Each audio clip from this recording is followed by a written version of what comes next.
भिवाड़ी के खुशखेड़ा औद्योगिक क्षेत्र में हालिया ब्लास्ट के बाद प्रशासन ने बड़ी कार्रवाई करते हुए एक और अवैध पटाखा फैक्ट्री का भंडाफोड़ किया है। रीको के प्लॉट संख्या G1/6/C में स्टील फैब्रिकेशन की आड़ में पॉपअप पटाखों का निर्माण किया जा रहा था। कांग्रेस पार्टी के इमरान खान की सूचना पर पहुंची टीम ने गेट का ताला तुड़वाया तो अंदर भारी मात्रा में पटाखा निर्माण सामग्री और तैयार माल का जखीरा मिला। चौंकाने वाली बात ये रही कि यहाँ महिलाओं और बच्चों से भी काम कराया जा रहा था। ये इकाई ब्लास्ट स्थल से महज 500 मीटर दूर संचालित हो रही थी और धमाके के बाद मालिक ताला लगाकर फरार हो गया। मौके पर एडीएम सुमित्रा पारिक, तिजारा डीएसपी शिवराज सिंह, तहसीलदार, नगर परिषद और फायर विभाग के अधिकारी मौजूद हैं। पूरे परिसर की बारीकी से जांच जारी है। एहतियातन कंपनी की बिजली लाइन काट दी गई है। इस घटनाक्रम के बाद भिवाड़ी में औद्योगिक सुरक्षा व्यवस्था पर फिर बड़े सवाल खड़े हो गए हैं। अलवर से प्रदीप गोयल। मैं यहाँ था नहीं, कल बाहर था। कल रात से ही जिन लोगों के परिजन को मारा गया है, मरे हैं, उनको मैनेज करने की कोशिश करी जा रही है। उनको प्रशासन द्वारा समझाया जा रहा है, अब तुम बताओ मत, बोलो मत, ये मत बोलो। हमने किसी तरीके से जांच पड़ताल करके अलग साइड में ले जाकर उससे बात करी, भाई बेटा बता क्या मसला है, कहाँ कहाँ काम होता है। उसने कहा साहब ये तो छोटी सी फैक्ट्री है, इससे 20 गुना 50 गुना बड़ा दूसरी फैक्ट्री में काम होता है। और जिसको हमने वो जो सर हैं, जिनके सर पे बाल नहीं है, उनको बताया है, जो कि हमारे तहसीलदार साहब है। और वो कह रहे ठीक है देखूंगा, मैं देखूंगा।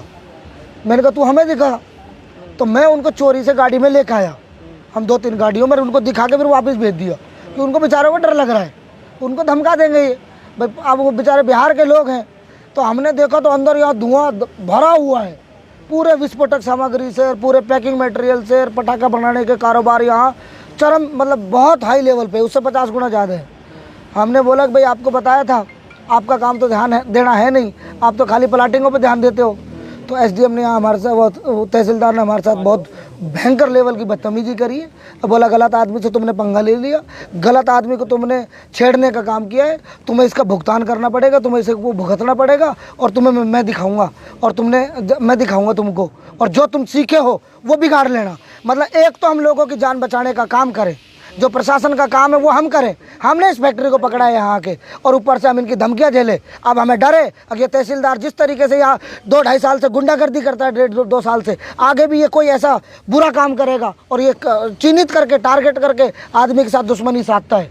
मतलब क्या जनता की सेवा करना, क्या जनता के साथ भलाई के काम करना प्रशासन से दुश्मनी लेने के बराबर है क्या? अभी आप धरने पे बैठे हैं, क्या आपकी मांग है और कब तक आप बैठे रहेंगे? मेरी मांग है एक तो ये सारा सीज हो, सारी फैक्ट्री जांच हो, हमें लिखित में समय मिले 3 दिन के अंदर, 2 दिन के अंदर, जितनी भी 4000-3000 फैक्ट्रियाँ हैं सबको जांच करके उनकी रिपोर्ट बने कि इसमें बाहर क्या है और अंदर क्या बनता है। एडीएम ने जांच के आदेश जारी कर दिए हैं और आज से ही खुशखेड़ा और चौपानकी में जांच चल रही है। आगे और चौपानकी नहीं, मांगे पूरी तो सुनो पहले। फिर दूसरी बात, कल उस लड़के ने तहसीलदार को बताया अब वहाँ पे विस्फोट है, वहाँ पे काम होता है, तो ये अनदेखी क्यों हुई, क्या मिली भगत है? फिर तहसीलदार ने हमारे साथ यहाँ आके जनप्रतिनिधि, जिसको लोगों ने 1,06,000 6,500 वोट दिए, उसके साथ बदतमीजी क्यों की, क्यों बोला? अब जिसको सीखे हो, जो सीखे वो कर लेना, जो उखाड़ सकते उखाड़ लेना, तेरे जैसे बहुत देखे मैंने। और दूसरी बात, मैं इलाज कर दूंगा, गलत आदमी को छेड़ लिया तुमने, ऐसा हमें क्यों बोला गया? ये कल को भविष्य में हमारे साथ क्या गलत इंजाम करेगा? इसका सस्पेंशन और हमें इसका टर्मिनेशन चाहिए। ऐसे अधिकारी यहाँ रहेंगे तो कल को भिवाड़ी में कोई और भी बड़ी घटना हो सकती है। अगर आपकी बात नहीं सुनेगी तो क्या करेंगे? धरना देंगे हम, पार्टी में बहुत बड़े लेवल पे इस मैटर को उठाएंगे, हम इकट्ठा करेंगे। भिवाड़ी में 45 से प्लस इंडस्ट्री है, केवल 7 दिन का टाइम है, क्या लगता है कि प्रशासन के हिसाब से अभी तक इनको पूरी कर पाया? देखो, मुझे जिस तरीके से इनकी मनसा है, मुझे नहीं लग रहा।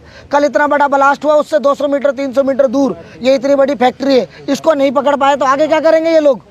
इसको दबाने की पूरी कोशिश कर रहे हैं ये लोग। आप लड़कों के साथ में आए थे, देखा आपने और किन कंपनियों को? वो लड़के डर गए, उन्होंने कहा हमें छोड़ दो साहब, नहीं तो हमारे साथ गलत हो जाएगा। हमने बेचारों को उनको वापस कर दिया। उनमें महिला भी थी, जो हमको बताने वाले एक महिला ने बताया हमको, तो लड़कों ने भी नहीं बताया। इसमें औरतें भी काम करती हैं। बताने वाले लड़के को भी